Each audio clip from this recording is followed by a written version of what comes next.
Subscribers, they'll tell you how you can easily fix your problem. So if just iPhone Wi-Fi not connecting automatically, so why you see this error and how you can also fix it. So for fixing it, just go to the settings.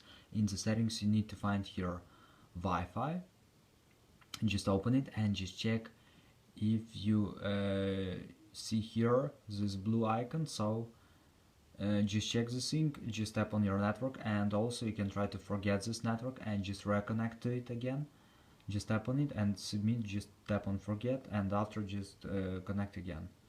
And also you can try to turn off Wi-Fi and turn on again. So after, just go to the general, just scroll down, just tap on shutdown, slide to power off, wait for a second, and just power on your phone again. So just simple restore your phone. And another thing you can try, just go to the general, just scroll down, just tap on reset, and here you will see reset network settings. So just tap on it and submit resetting network settings.